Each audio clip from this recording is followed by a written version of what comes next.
Oke, kita bahas modul 4 Statistika Ekonomi mengenai konsep probabilitas, distribusi probabilitas normal dan binomial.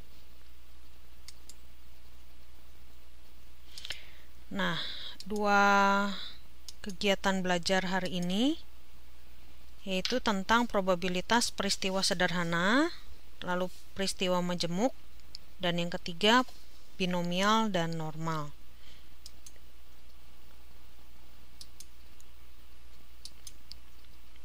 Nah, kita lihat dulu yang pertama, probabilitas peristiwa sederhana. Yang dimaksud dengan probabilitas adalah mekanisme yang digunakan untuk memberikan informasi tentang populasi. Teman-teman masih ingat apa bedanya populasi dengan sampel?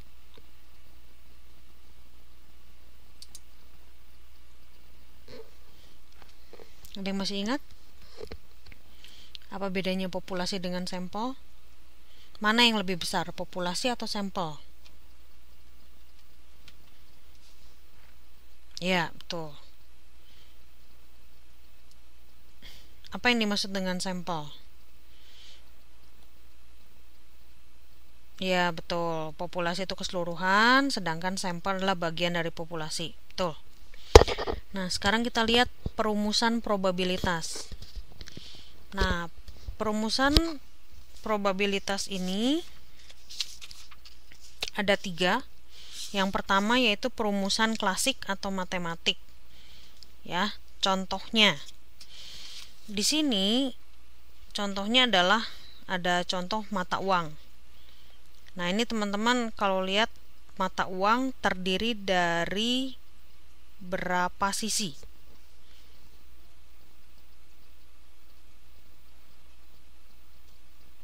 Betul, terdiri dari 2 sisi. Ya, jadi kalau dilihat contohnya di sini ada gambar satu mata uang terdiri dari 2 sisi, satu bentuknya dalam bentuk angka, ya, nih angka 500, dan yang belakangnya adalah gambar burung Garuda. Ya. Jadi masing-masing peluangnya adalah 1 dibanding 2. Duanya adalah karena 2 sisi. Ya, betul, satu gambar, satu angka.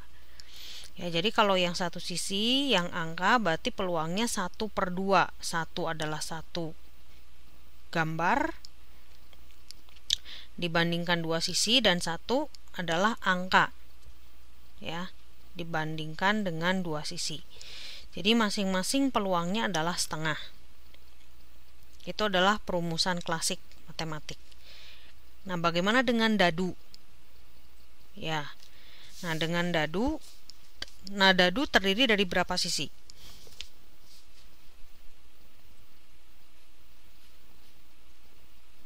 Ya, betul, terdiri dari 6 sisi. Nah, maka peluangnya masing-masing mata dadu itu 1/6. Nah, 1/6 ini adalah diperoleh dari masing-masing sisinya dibandingkan keseluruhan. Sampai situ teman-teman paham?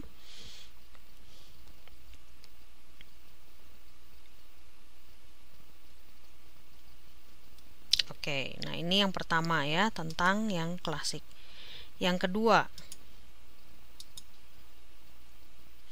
kedua adalah perumusan secara frekuensi relatif atau pendekatan empiris, atau bisa dikatakan juga berdasarkan penelitian.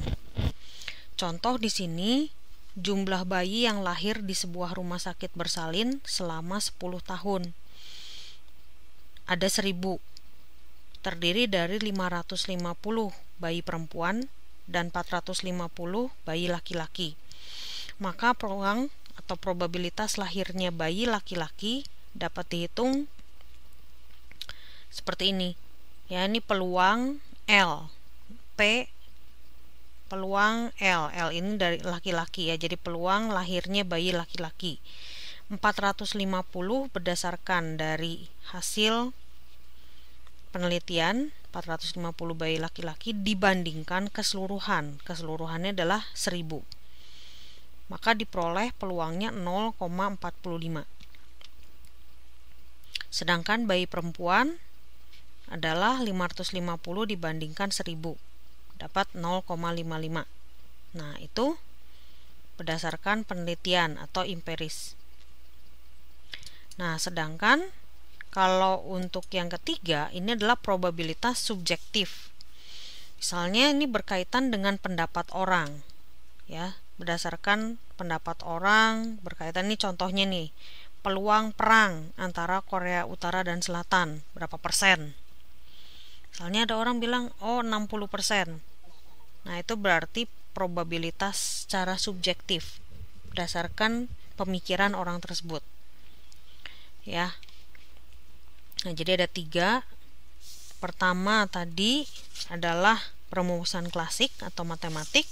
Yang kedua adalah perumusan frekuensi relatif atau empirik. Yang ketiga, probabilitas subjektif.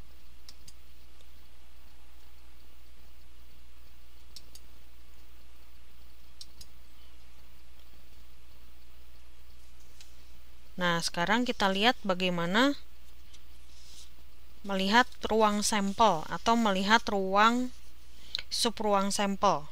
Ya, kita lihat dulu dari pendekatan klasik. Nah, di sini ada ruang sampel, ada subruang sampel. Contohnya, kalau 2 mata uang dilempar, ya.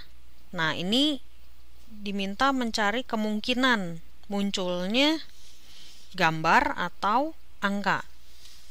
Nah, sekarang kita lihat di sini, 2 mata uang. Ruang sampelnya dilambangkan dengan S adalah yang pertama, kemungkinan munculnya adalah kedua-duanya gambar. Oke. Yang berikutnya, keduanya adalah angka. Atau yang satu gambar satu angka, artinya mata uang pertama dan kedua, mata uang pertamanya gambar, mata uang keduanya adalah angka. Atau kebalikan, yang satu mata uang yang pertama adalah angka, terus yang kedua adalah gambar. Nah, ini adalah ruang sampel. Jadi kemungkinan munculnya dari pelemparan 2 mata uang. Nah, sedangkan kalau subruang sampel adalah bagian dari ruang sampel. Nah, di sini dilambangkan dengan SS, subsampel, SS. Gambar angka, angka gambar, ini sebagai contoh. Tuh, ya. Terus kalau dadu gimana? Nah, kalau dadu ini ada berapa kemungkinan? Kalau mata uang, karena tadi 2 sisi, tuh ya, jadi 2 pangkat 2, jadi ada kemungkinannya 4, ya, kemungkinan muncul peluangnya atau kondisinya. Terus sedangkan kalau dadu tadi kan 6 sisi, ya. Kalau 6 sisi dikuadratkan berapa?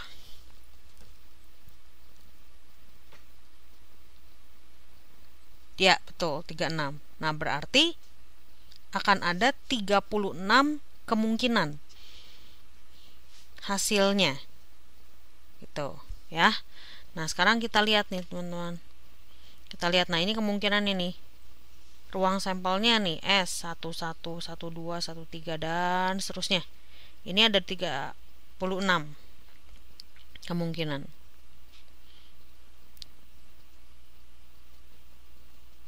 Oke.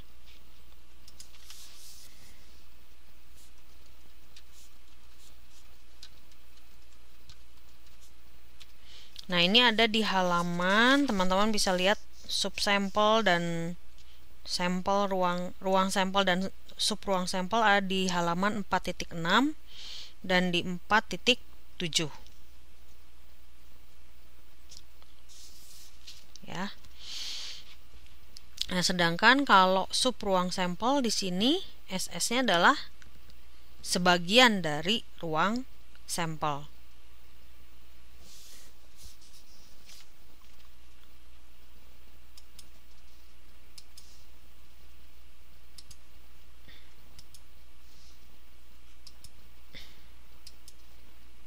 Nah, sekarang kita lihat yang kedua, pendekatan frekuensi relatif, empiris, ruang sampel, dan subruang sampel.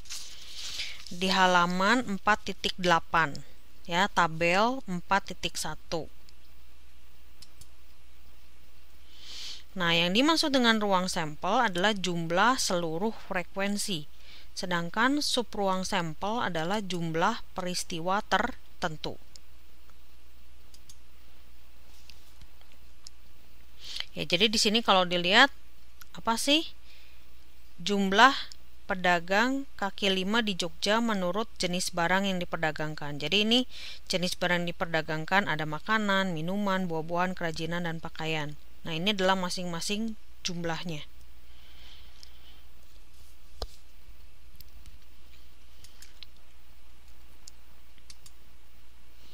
Oke, sekarang kita lihat yang berikutnya adalah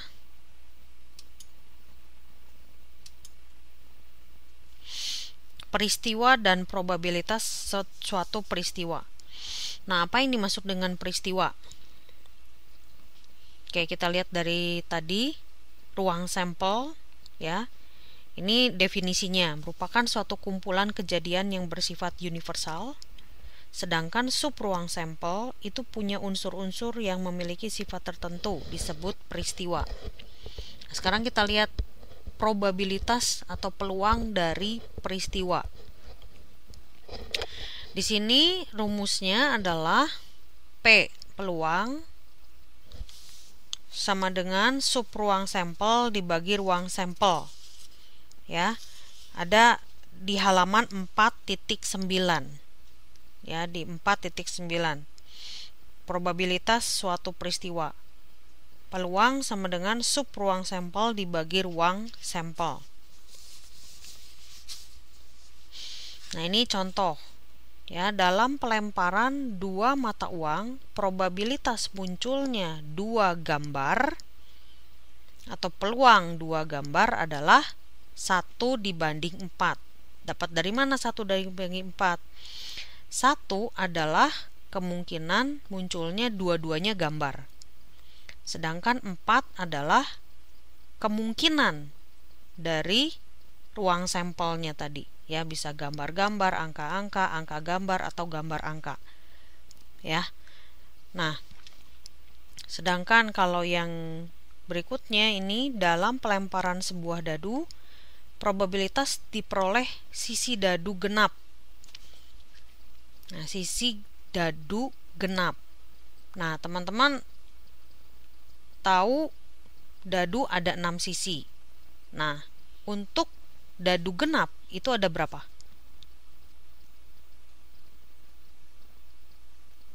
Yang genap. Kan ada angka 1, 2, 3, 4, 5, 6. Ya, betul. Jadi ada 3 yang genap. Maka peluangnya adalah 3 itu dari genap dibandingkan 6. 6-nya dari mana?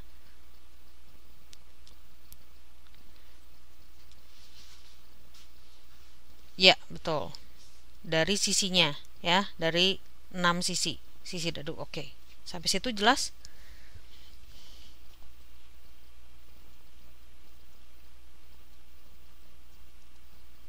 Oke, saya lanjut ya.